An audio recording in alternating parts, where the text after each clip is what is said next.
महाभारत से जुड़ी अनेकों कथा जनश्रुतियों के रूप में प्रसिद्ध है। उनमें कुछ का संदर्भ हमें मूल महाभारत में मिलता है, किंतु कुछ केवल लोक कथाओं के रूप में ही जनमानस में प्रसिद्ध है। आज हम आपको ऐसी ही एक कथा के बारे में बताने वाले हैं जिसमें महाभारत में वीर गति को प्राप्त सभी योद्धा एक दिन के लिए जीवित हो गए थे। महाभारत का युद्ध समाप्त होने के बाद 15 वर्षों तक धृतराष्ट्र एवं गांधारी हस्तिनापुर में ही रहे। फिर उन्होंने युधिष्ठिर से वन जाने की इच्छा जताई। युधिष्ठिर ऐसा चाहते तो नहीं थे, किंतु उनकी इच्छा का सम्मान करते हुए उन्होंने उनकी बात मान ली। उनके साथ विदुर और संजय भी वन जाने को तैयार हुए। फिर कुंती ने भी उनके साथ ही वन जाने का निर्णय लिया। पांडवों को जब ये पता चला कि उनकी माता भी साथ जा रही है तो वे बड़े दुखी हुए, किंतु फिर सबकी सम्मति से उन्होंने उन पांचों को सुरक्षित वन पहुंचा दिया और वहां सारी व्यवस्था कर दी। कुरुक्षेत्र में स्थित उस वन में उन्होंने सबसे पहले महर्षि वेदव्यास से दीक्षा ली और फिर पास ही में स्थित शत्रुप ऋषि के आश्रम में निवास करने लगे। धृतराष्ट्र और गांधारी तप में लीन हो गए और संजय और विदुर सहित कुंती उनकी सेवा करने लगी। विदुर और कुंती भी उन्हीं के साथ तप में लीन हो गए और संजय तन्मयता से उन सब की सेवा में रत हो गए। इस प्रकार 1 वर्ष बीत गया। उद्धर युधिष्ठिर के मन में इच्छा हुई कि वो एक बार वन जाकर अपने तातश्री और माताओं के दर्शन करें। जब द्रौपदी और अन्य पांडवों ने ये सुना तो वे बड़े प्रसन्न हुए और उनके साथ ही वन चल दिए। उनके पीछे पीछे नगरवासी और महाभारत के युद्ध में मारे गए योद्धाओं की विधवाएं भी वन की ओर चली। वहां जाकर उन्होंने देखा कि धृतराष्ट्र, गांधारी और कुंती कठिन तप के कारण अत्यंत कृशकाय हो गए हैं। उन सभी ने उन तीनों और संजय को प्रणाम किया और पूछा कि विदुर जी कहाँ हैं। तब धृतराष्ट्र ने उन्हें बताया कि वे भी थोड़ी दूर पर घोर तप कर रहे हैं। उसी समय सबको विदुर जी आश्रम की ओर आते दिखे, किंतु इतने लोगों को देखकर वे वापस वन की ओर लौट गए। तब युधिष्ठिर उनके पीछे भागे और थोड़ी दूर पर उन्होंने देखा कि अत्यंत वृद्ध दिख रहे विदुर अपने प्राण त्याग रहे हैं।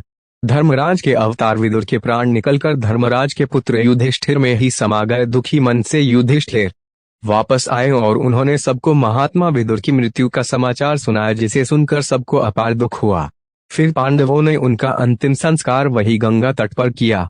उस रात सबने जागरण कर बिताया। अगले दिन महर्षि वेदव्यास सभी से मिलने आए।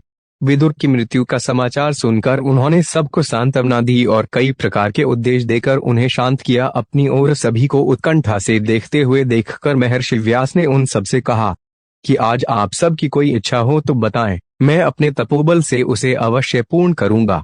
तब धृतराष्ट्र और गांधारी ने उनसे प्रार्थना की कि वे अपने सभी मृत पुत्रों को देखना चाहते हैं।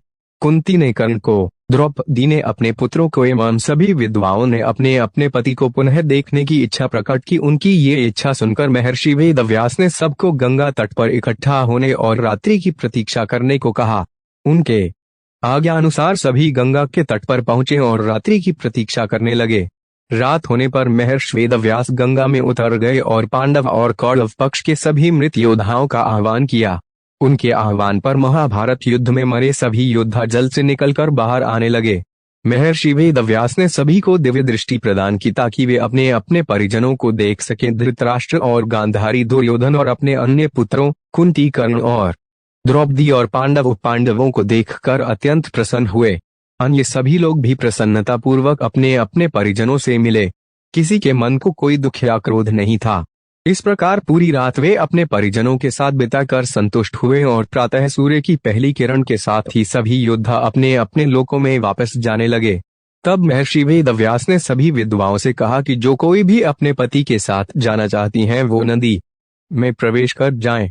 तब सभी पतिव्रता स्त्रियां अपने पतियों का अनुसरण करते हुए नदी में प्रवेश कर गई और उनके साथ उन्हीं के लोक में चली गई। इस प्रकार वो अद्भुत रात्रि समाप्त हुई।